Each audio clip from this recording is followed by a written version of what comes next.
she ran the ivory comb she had inherited from her mother through her hair. Suddenly, she found herself glaring suspiciously at the mirror. Her brow furrowed and a voiceless scream escaped her.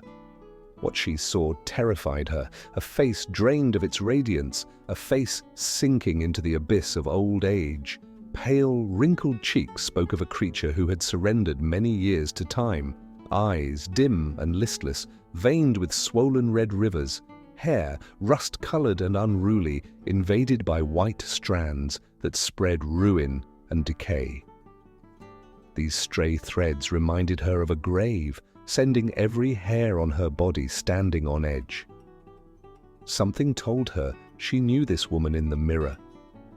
She tried to stitch together the tattered fragments of her memory, but her mind uncharacteristically refused her.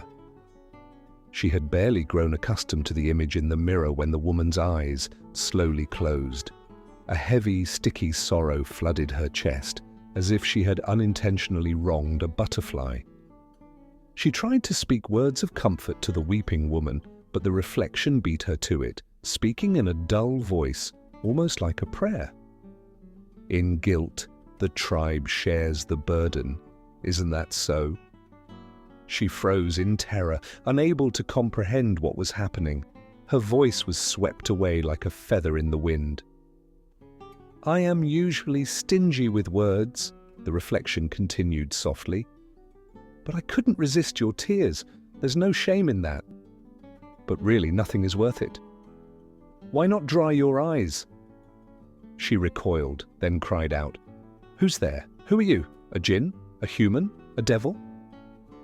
"I am you. We are one and the same," the woman in the mirror replied, her voice carrying the weight of truth.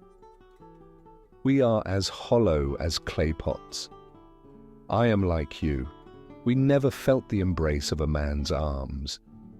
I am like you. We never experienced the miracle of a womb that bears life. I am like you. We failed to hold on to the little companionship we had from our parents. I am like you. We were born by mistake, in a time that itself was a mistake. I am like you." "I am not like you, you wretched hag," she screamed, her voice cracking like a dam giving way. I am cleaner than the purest spring." The woman in the mirror made no sound. She let silence speak for her. "I am cleaner than the purest spring, you brazen-faced creature," she panted, her wrinkled face cloaked in a grey mask of pain.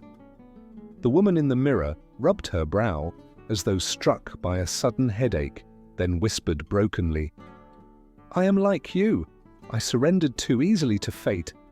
I'm exactly like you. I am cleaner than the purest spring. But I wished, you can never imagine how I wished, that my waters had been muddied."